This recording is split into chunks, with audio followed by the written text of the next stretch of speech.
68, we're still testing to see whether the triangles are similar.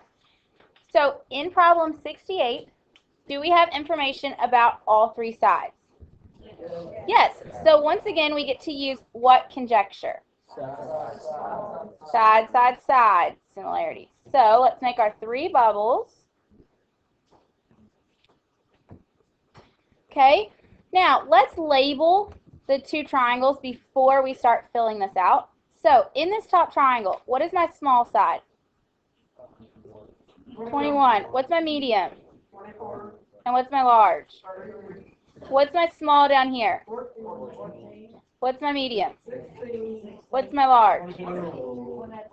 Okay, so now we can organize it pretty easily. So 21 compares to 14. What does that simplify to? 3 over 2, because 7 goes into 21 3 times, 7 goes into 14 2 times. All right, 24 over 16. What does that reduce to? 3 over 2. 3 over 2, because 8 is 24 divided by 3, and 8 is 16 divided by 2. All right, and lastly, we have 33 over 22. What does that reduce to? 3 over 2. 3 over 2, because we're dealing with 11s there. So, are all three ratios the same? Yeah. That means the triangles are, in fact, what? Similar. So we have triangle TUV is similar to triangle. Yeah. So if we did TUV, we went up the small side. So we've got to go up the small side, down the medium side. So triangle GFE. And we use what conjecture? Side, side, side similarity. All right, for problem 69, do we have information about all three sides? Nope. So the next thing we have to ask is, do we have information about two pairs of angles? Yes. Yes, we do. So we need how many bubbles on the top level? Just two, because it's angle, angle similarity. Okay, do we have more than one angle at any of these vertices? Nope. So we can use how many letters to name the angles? Just one. Okay, so based on the marks, angle L is congruent to which angle? Angle L.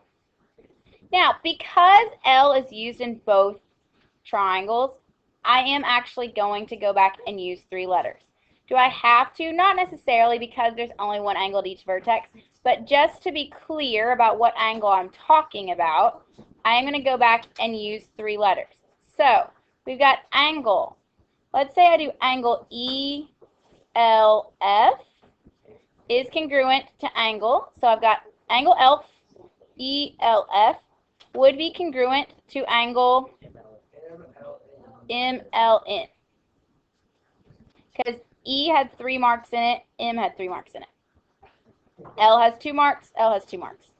F has no marks, N has no marks. Okay. Now, I don't have an extra E or an extra M in each triangle, so I'm only going to use one letter for each of those. So angle E is congruent to angle M. So do I have two pairs of congruent angles? Yes. So that means triangle LMN has to be similar to triangle what? So LMN is similar to triangle LEF by angle-angle similarity. All right, are there any questions here?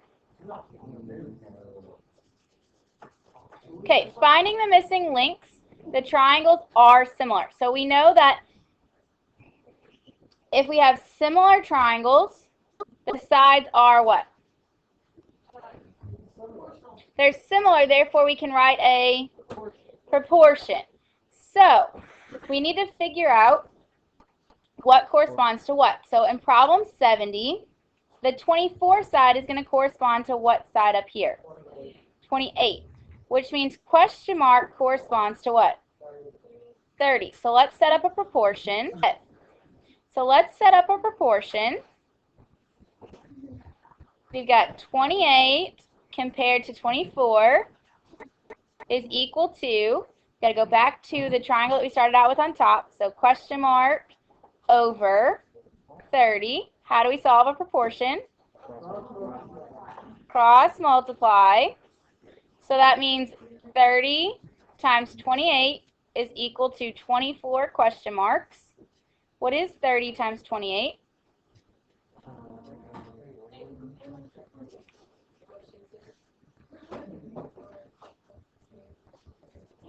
So if we divide by 24 on both sides of our equation, what do we get for question mark? Question mark equals 35. Very good.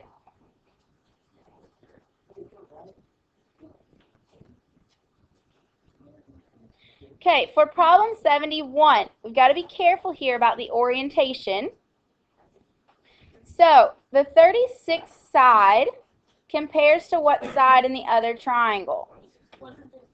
The 168. The triangles are turned differently. That means the question mark side corresponds to what side in the other triangle? 196. So let's set up a proportion.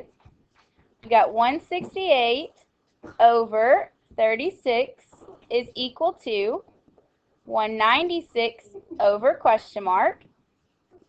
Now, these numbers might be larger than what we're used to, but don't be scared of large numbers. You have a calculator to use. So we got 36 times 196 is equal to 168 question marks. So what is 36 times 196?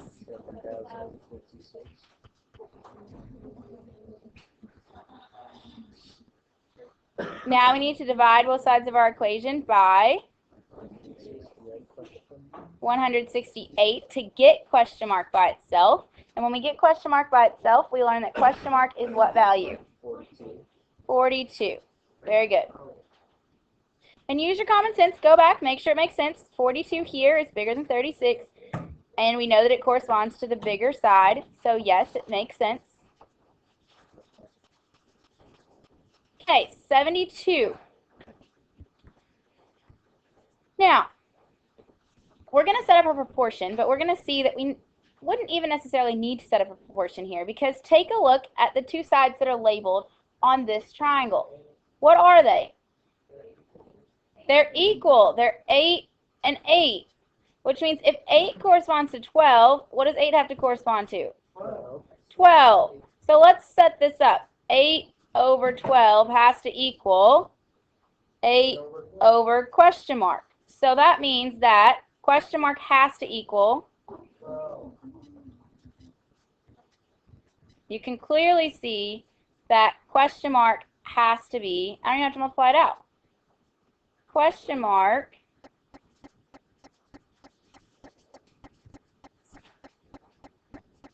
has to be 12.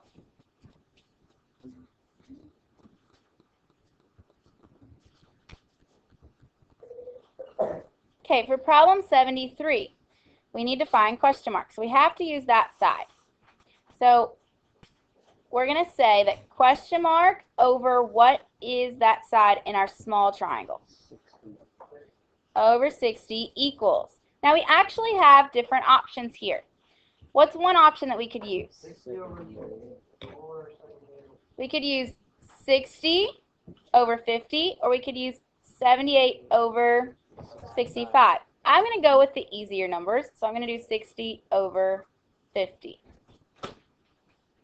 And I don't even need a calculator for this, because I know that 6 times 6 is 36. So I'm just going to put what on the end? 2 zeros. Divide both sides by 50. So question mark equals 72.